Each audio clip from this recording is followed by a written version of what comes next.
Light of literature میں خوش آمدید۔ ہم نے اردو ادب کی اہم اور بنیادی کتب کا مطالعہ شروع کر رکھا ہے، جس میں سب سے پہلے ہمارے سامنے جنید اکرام کی کتاب اردو شعر کی اصناف ہے۔ گزشتہ اقساط میں ہم نے بے شمار اصناف سخن کو سمجھنے اور پڑھنے کی کوشش کی ہے۔ آج ہم جس شعر کی صنف پہ بات کرنے لگے ہیں اس کا عنوان ہے ربائی۔ ربائی اردو شاعری کی ایک اہم صنف ہے۔ حیاتی اعتبار سے اس میں 4 مصرعے ہوتے ہیں۔ انہی 4 مصرعوں کی مدد سے ایک مکمل مضمون یا خیال مسلسل اور مربوط ہوتے ہیں۔ ربائی عربی زبان کا لفظ ہے جس کے معنی 4 4 کے ہیں۔ اصطلاحاً اس کے پہلے اور دوسرے اور چوتھے مصرعے ہم قافیہ ہوتے ہیں، تیسرا مصرعہ بے قافیہ ہوتا ہے۔ لیکن ایسی بھی بہت سی مثالیں مل جاتی ہیں جن میں چاروں مصرعے ہم قافیہ ہوتے ہیں۔ مثلاً میر کی ربائی یہ دیکھیے: ہجراں میں کیا سب نے کنارہ آخر، اسباب کیا جینے کا سہارا آخر، نہ تاب رہی نہ صبر و یارا آخر، آخر کو ہوا کام ہمارا آخر۔ اس ربائی میں چاروں مصرعوں نے نہ صرف قافیہ ہیں بلکہ ردیف بھی ہیں۔ اس لیے بعض اوقات ربائی کے اشعار غزل کے اشعار کے مشابہ ہوتے ہیں، اور ایسے میں غزل اور ربائی کے اشعار میں تمیز کرنا مشکل ہوتا ہے، اور یہ شناخت صرف ربائی کے اوزان سے ممکن ہے۔ عروض کے مختلف ماہرین نے ربائی کو مختلف ناموں سے یاد کیا ہے۔ مثلاً ربائی ترانے، 2 بیتی، 4 مصری، 4 بیتی، جفتی، خصی اور خیر خصی، اور آخر میں ربائی اس صنف کا نام قرار پایا۔ ربائی کے لیے بیر و وزن اور مخصوص کیے گئے ہیں۔ ربائی کی بیر عام طور پر مشکل سمجھی جاتی ہے، اس لیے صنف ربائی پر طبع آزمائی کرنے والے کم ہیں۔ ربائی کے مروج وزن کے سلسلے میں شمیم احمد نے لکھا ہے: ربائی کے لیے صرف ایک بحر مختص ہے اور وہ بحر حجز۔ اس بحر میں 4 مصرعے بطور ربائی کہے جاتے ہیں۔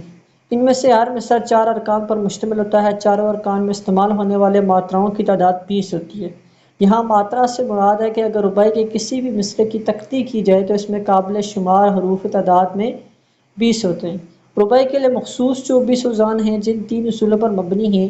ان کی وضاحت کچھ اس طرح: اول یہ کہ ان میں صدر و ابتدا یعنی رکن اول و آخر مفعول یا اخرب مفعول ہو۔ 24 ارکان میں سے 12 اوزان کا پہلا رکن مفعول یعنی اخرم ہوتا ہے اور 12 مفعول یعنی اخرب۔ دوم یہ کہ سبب کے بعد سبب اور بدت کے بعد بدت آئے۔ سوم یہ ہے کہ 4 متعدد حروف ایک جگہ جمع نہ ہوں۔ اردو کی دوسری اصناف کی طرح ربائی بھی فارسی کے ترتبے میں شروع ہوئی۔ اردو کے پہلے صاحب دیوان محمد کلی قطب شاہ ربائی کے پہلے شاعر مانے جاتے ہیں۔ ان کی کلیات میں متعدد رباعیاں موجود ہیں۔ کلی قطب شاہ کے یہاں خمریہ، نعتیہ، مدیح اور عشقیہ مضامین پر مشتمل رباعیاں ملتی ہیں۔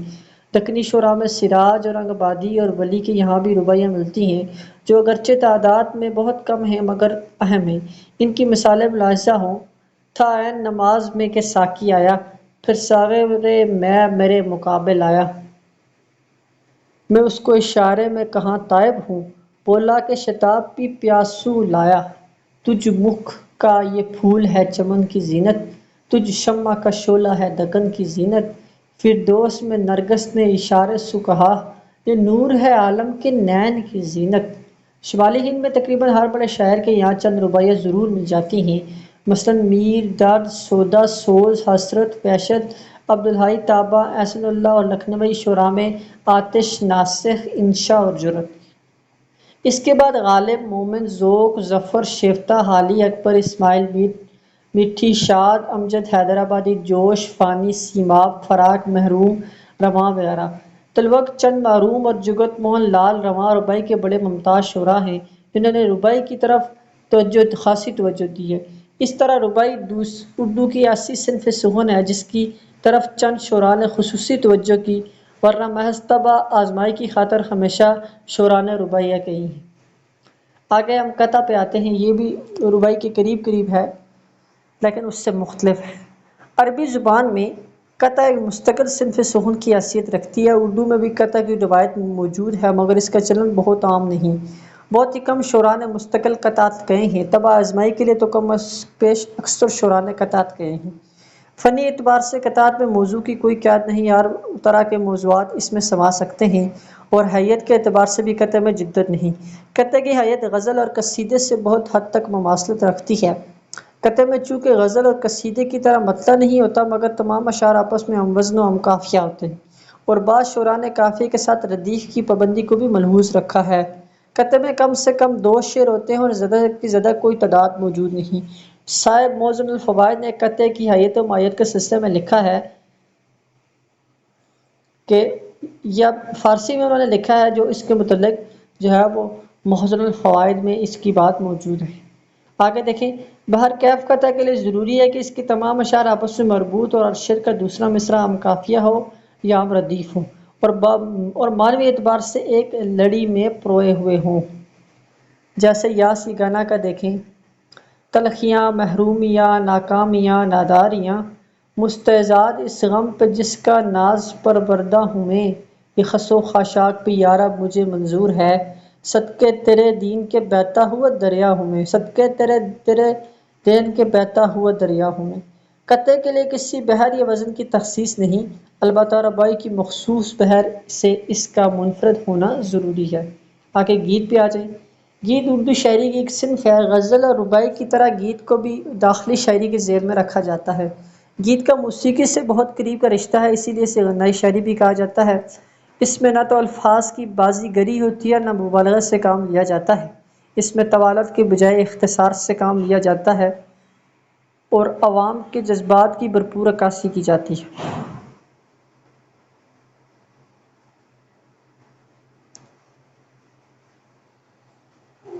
گیت کے معنی گایا ہوا اور گان ہے، یعنی جو گایا جا سکے اسے گیت ہی کہتے ہیں۔ گیت کسی بھی بحر میں لکھا جا سکتا ہے، لیکن عموماً چھوٹی بحروں میں استعمال کی جاتی ہیں۔ اس کا مکھڑا ایک بحر میں اور بول مختلف بحر میں ہوتے ہیں۔ اس میں شاعر یا فرد کی ذاتی زندگی کے احساسات اور تجربات ہوتے ہیں جو نرم سبک شعری مترنم الفاظ میں بیان کیے جاتے ہیں۔ کہا جاتا ہے کہ گیت شخصی صنف شاعری ہے، اس میں شخصی جذبات اور دلی کیفیات ہوتے ہیں۔ کسی خاص حالت میں کوئی خاص جذبہ گیت کار کے لیے دل میں اس طرح ابھرے کہ اسے گیت کا روپ دینے پر وہ مجبور ہو جائے اور اس خاص کیفیت کو شاید اس طرح بیان کرے کہ وہ سماج کے دل و دماغ کا حصہ بن جائے۔ یہ بھی کہا جاتا ہے کہ گیت لکھنے سے پہلے گیت کار کے ذہن میں ایک لے ابھرتی ہے۔ یہ لے دھیرے دھیرے تیزی ہو کر گنگناہٹ اختیار کر لیتی ہے، جسے موسیقی پر گائے جانے کے علاوہ تنہائی میں بھی گنگنا کر لطف اٹھایا جا سکتا ہے۔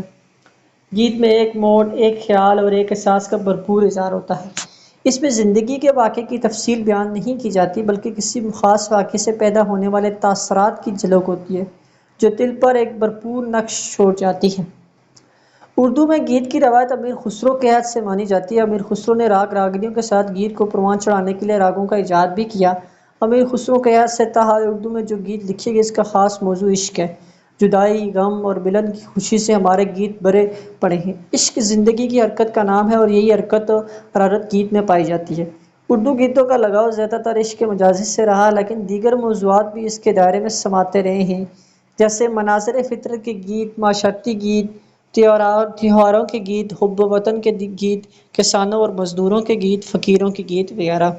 اردو گیت کے ارتقاء پر نظر ڈالیں تو امیر خسرو کے بعد میرا بائی اور کبیر کے گیتوں کو بھی ہم نظر انداز نہیں کر سکتے۔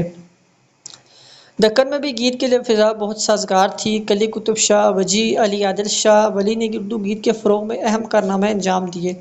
شمالی ہندوستان میں افضل جنجوالی، عزت اصلت، شاہ عید اللہ جوہری، شیخ جیون نیاز بریلوی، بہادر شاہ ظفر، واجد علی شاہ، آغا حسن امانت لکھنؤ نے اس جانب خصوصی توجہ دی۔ جدید دور کے آغاز کے ساتھ آغا اشر، حسرت موانی، آرزو لکھنؤ، عظمت اللہ خان حافظ جلندری، اختر شیرانی، ساغر نظامی، ساحر لدھیانی، شکیل بدیونی، جان نثار اختر، مسعود حسن خان، جمیل الدین علی، ندا فاضلی اور جاوید اختر وغیرہ نے اردو گیت کو عروج بخشنے میں غیر معمولی کارنامے انجام دیے۔ ذیل میں گیت کا ایک نمونہ ملاحظہ کیجیے۔ بھارت ماتا ہے دکھیا ہے سب نر ناری، تو ہی اٹھا لے سندر مرلی، تو ہی بن جا شیام مراری، تو جاگے تو دنیا جاگے، جاگ اٹھے سب پریم پجاری، گائیں تیرے گیت بسا لے اپنے من میں پریت۔ آگے دوہا۔ اردو میں دوہے کو عروضی صنف کہا گیا ہے جو ایک شعر کے برابر ہوتی ہے۔ اس کے دونوں مصرع میں 24 ماترائیں ہوتی ہیں، پہلے مصرعے میں 13 ماترائیں اور دوسرے میں 11 ماترائیں۔ گویا اس کا وزن فعلاً فعلاً فاعلاً فعلاً فعلاً فا پر مشتمل ہے۔ یہ دونوں مصرعے معنوی اعتبار سے اپنے آپ میں مکمل ہوتے ہیں۔ اس کا شعر غزل کے شعر کی طرح ہوتا ہے، فرق صرف یہ کہ غزل کے مطالعے کے بعد اس کے ہر شعر کا پہلا مصرع الگ ہوتا ہے۔ جبکہ دوہے کا ارشد الگ الگ قافیے اور ردیف میں ہوتا ہے۔ دوہے کا سفر سنسکرت سے آپ برنش میں، آپ برنش سے اردو ہندی میں ہوا۔ کہا جاتا ہے کہ دوحہ پہلے اردو اور ہندی دونوں زبانوں کا مشترکہ ورثہ تھا اور اس میں ہندوستان کی گنگا جمنا تہذیب کی بھرپور عکاسی کی جاتی رہی، لیکن بعد میں ایک لمبے عرصے تک اردو ادب دوہے سے خالی رہا، لیکن اب اردو ادب میں بھی اس کے رجحانات اور میلانات کو فروغ ہو رہا ہے اور اس صنف کی گہری معنویت، شعری طب و طاب اور موضوع کی رنگا رنگی سے لطف اندوز ہو رہا ہے۔ ڈاکٹر نامور سنگھ اور ڈاکٹر انماد چشتی اس بات سے اتفاق کرتے ہیں کہ دوحہ پہلے آپ برنش زبان میں خوب رائج تھا، اس سے اور سب سے پہلے کالی داس نے دوحہ کہا تھا۔ دوحہ اپنی ساخت اور غنائیت کے اعتبار سے ہر دور میں مقبول رہا۔ خسرو، کبیر، تلسی، سور داس اور رحیم وغیرہ کے دوہے آج بھی اپنی جادوئی اثر رکھتے ہیں۔ دوحہ کے لفظی اور لغوی معنوں سے بحث کرتے ہوئے ظہیر غازی پور نے لکھا ہے کہ دوحہ سنسکرت زبان کے لفظ دو گدگ سے بنا ہے اور اپنے طویل سفر میں دوحہ مختلف ناموں میں پکارا گیا۔